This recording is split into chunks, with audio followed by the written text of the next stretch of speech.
सितंबर 2008 एक 158 year old bank collapse हो गया।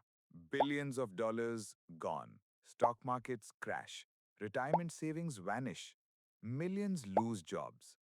लेकिन असली प्रॉब्लम कहां से स्टार्ट हुई थी? एक सिंपल लाइन से, रेंट क्यों देना जब ईएमआई देकर घर ओन कर सकते हो? The beginning of the bubble. Year था 2002। America already dot com crash से वीक था। 9/11 अटैक के बाद इकोनॉमी और हिल गई। और तब अमेरिका के सेंट्रल बैंक ने बोला, इंटरेस्ट रेट्स गिरा दो। लोन्स चीप हो गए, बोरोइंग इजी हो गई, और सडनली सबको घर खरीदना था। अगर इंडिया में समझो जैसे हर जगह एड्स चल रहे हों, no down payment, instant home loan approval, बस आधार दो, फ्लैट ले जाओ। बैंक्स पैसा ऐसे बांट रहे थे जैसे दिवाली बोनस चल रहा हो। सर आपकी सैलरी कितनी है? 40,000। कोई बात नहीं सर, 80 लाख का लोन अप्रूव्ड। आज इंडिया में भी कई लोग सैलरी से ज्यादा लाइफस्टाइल बाय करते हैं। Car EMI, iPhone EMI, luxury flat EMI. और उन्हें लगता है सैलरी कभी बंद नहीं होगी। अमेरिका में भी एग्जैक्टली यही हुआ। होम ओनरशिप सिर्फ नेसेसिटी नहीं रहा, स्टेटस सिंबल बन गया। हर बिलबोर्ड, हर टीवी एड, हर सेमिनार एक ही बात बोल रहा था, रेंट मत दो, प्रॉपर्टी लो, प्राइसेस हमेशा ऊपर जाते हैं। और जब लोगों को लगता है प्राइस कभी नीचे नहीं जाएगा, तब बबल क्रिएट होता है, द लोन मैडनेस। बैंक्स ने रिस्की लोगों को लोन देना स्टार्ट कर दिया। बैड क्रेडिट, लोन मिल गया। नो स्टेबल जॉब, लोन मिल गया। Saving zero, luxury apartment approved. Sir repayment कैसे होगा? अरे घर का प्राइस बढ़ेगा ना। यही सबसे डेंजरस लाइन थी। पीपल स्टार्टेड बाइंग हाउसेस, सिर्फ रहने के लिए नहीं, फ्लिप करने के लिए। जैसे इंडिया में कुछ लोग प्लॉट्स बाय करते हैं सिर्फ 6 मंथ्स बाद में महंगा बेचने के लिए। एक टीचर 3 फ्लैट्स ले रहा था। एक वेटर इन्वेस्टमेंट प्रॉपर्टी बाय कर रहा था। एक कॉलेज स्टूडेंट प्रॉपर्टी डीलर बन गया था। सबको लग रहा था ये इजी मनी है। टीवी चैनल्स प्रॉपर्टी एक्सपर्ट से भरे हुए थे। न्यूज़पेपर हेडलाइंस बोल रही थी, real estate never fails. Taxi drivers stocks discuss कर रहे थे। बाबर्स प्रॉपर्टी टिप्स दे रहे थे। हर फैमिली फंक्शन में इन्वेस्टमेंट की बातें हो रही थी। और हिस्ट्री हमें एक चीज सिखाती है, जब हर नॉर्मल इंसान एक ही एसेट के पीछे भागने लगे, तब डेंजर स्टार्ट हो चुका होता है। Wall streets magic trick. अब यहां एंट्री होती है वॉल स्ट्रीट की, यानी बड़े इन्वेस्टमेंट बैंक्स की। उन्होंने रिस्की होम लोन्स को पैक किया, मिक्स किया और इन्वेस्टर्स को बेच दिया। सर ये इन्वेस्टमेंट सेफ है, ट्रिपल ए रेटेड। रियलिटी, अंदर पूरा गार्बेज था। जैसे किसी ने स्पॉइल्ड फूड को प्रीमियम पैकेजिंग में सेल कर दिया हो।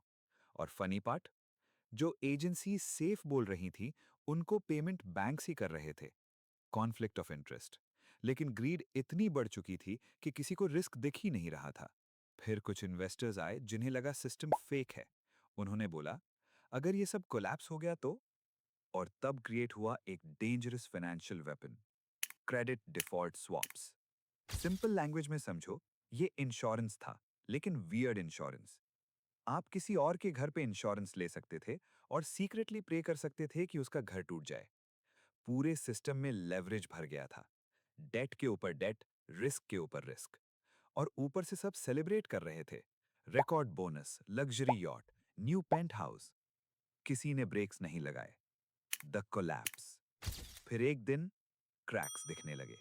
कुछ लोग ईएमआई पे नहीं कर पाए, फोक्लोजर स्टार्ट हो गए, प्रॉपर्टीज एम्प्टी रहने लगी, और सडनली हाउस प्राइसेस गिरने लगे। वेट, प्रॉपर्टी प्राइसेस नीचे भी जा सकते हैं? और बस वहीं से पैनिक स्टार्ट हुआ। जो इन्वेस्टमेंट सेफ बोली जा रही थी, वो एक्चुअली टॉक्सिक निकली। बैंक्स को रियलाइज हुआ उनके पास एसेट्स नहीं, गार्बेज पड़ा है। और जब ट्रस्ट टूटता है, फाइनेंशियल सिस्टम फ्रीज हो जाता है।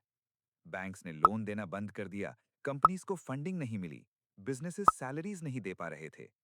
सर पेरोल के लिए लोन चाहिए, sorry, no liquidity. Retirement savings crash हो गई, स्टॉक मार्केट टूट गया, मिलियंस अनएम्प्लॉयड हो गए। 2008 तक पूरी ग्लोबल इकोनॉमी हिल चुकी थी। अमेरिका से स्टार्ट हुआ क्राइसिस यूरोप पहुंचा, एशिया पहुंचा, हर जगह फियर स्प्रेड हो गया। और फिर गिरा Lehman Brothers collapse. 158 year old company bankrupt. उस मोमेंट पे दुनिया को समझ आ गया, सिस्टम टूट सकता है। The bailouts. अब गवर्नमेंट के पास दो चॉइसेस थीं, या तो सबको गिरने दो या बैंक्स को बचाओ, और गवर्नमेंट ने चूज किया bailouts. Billions of dollars system में डाले गए, इंटरेस्ट रेट्स ऑलमोस्ट जीरो कर दिए गए, मनी प्रिंट किया गया। अगर इंडिया एग्जाम्पल लो, जैसे आरबीआई सडनली बहुत सस्ता लोन देना स्टार्ट कर दे ताकि इकोनॉमी कंप्लीटली बंद ना हो जाए, और स्लोली मार्केट्स रिकवर करने लगे। लेकिन एक प्रॉब्लम थी, बैंक्स बच गए, कॉमन पीपल टूट गए, मिलियंस ने जॉब्स लूज की, लोगों के घर चले गए, लाइफ सेविंग्स वैनिश हो गई। जिन्होंने प्रॉब्लम क्रिएट की वो बोनस ले रहे हैं और आम लोग एविक्शन फेस कर रहे हैं। इसीलिए 2008 सिर्फ फाइनेंशियल क्राइसिस नहीं था, ट्रस्ट क्राइसिस था। लोगों को लगा सिस्टम फेयर नहीं है, प्रॉफिट प्राइवेट, लॉस पब्लिक। और ऑनेस्टली ये माइंडसेट आज भी खत्म नहीं हुआ है। What happened in India?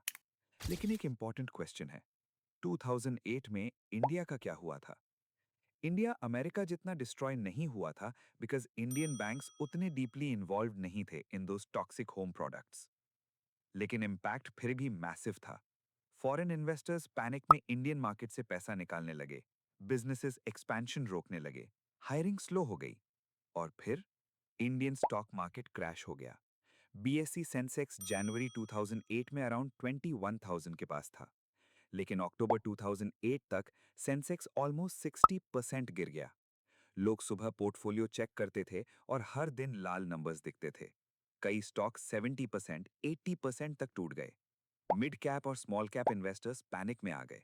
आज के नए इन्वेस्टर्स इमेजिन भी नहीं कर सकते डेली लोअर सर्किट्स का फियर क्या होता है। Mutual funds crash, stocks collapse, retirement savings hit. कई रिटेल इन्वेस्टर्स ने पैनिक में लॉसेस बुक किए और मार्केट से परमानेंटली एग्जिट कर दिया।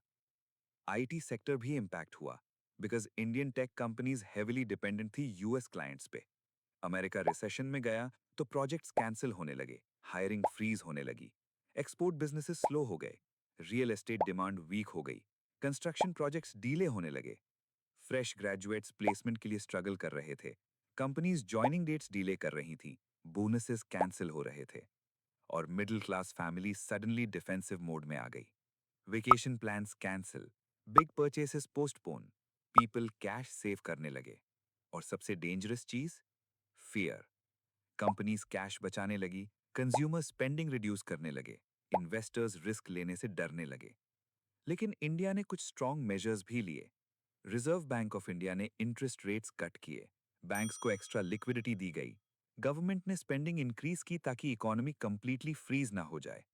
सिंपल लैंग्वेज में, सिस्टम को ऑक्सीजन दिया गया और स्लोली इंडिया रिकवर करने लगा। एक्चुअली 2008 के बाद इंडिया में एक न्यू इन्वेस्टिंग जनरेशन बॉर्न हुई। लोगों को समझ आया, स्टॉक मार्केट सिर्फ इजी मनी मशीन नहीं है, रिस्क रियल होता है। और इसी क्रैश के बाद फाइनेंशियल अवेयरनेस, एसआईपी कल्चर और लॉन्ग टर्म इन्वेस्टिंग पे ज्यादा फोकस बढ़ना स्टार्ट हुआ। लेकिन एक लेसन आज भी सेम है, जब दुनिया में फियर आता है, इंडिया आइसोलेटेड नहीं रह सकता। ग्लोबल इकोनॉमी इंटरकनेक्टेड है, अमेरिका स्नीज करे तो इंडिया को भी फीवर आ सकता है। Lesson for India. आज इंडिया में भी easy loans, credit cards, buy now pay later, instant EMIs normalize हो चुके हैं। People flex liabilities as if they are assets. Luxury car loan, huge home EMI, personal loan for vacations, और social media बोलता रहता है, bro you deserve it.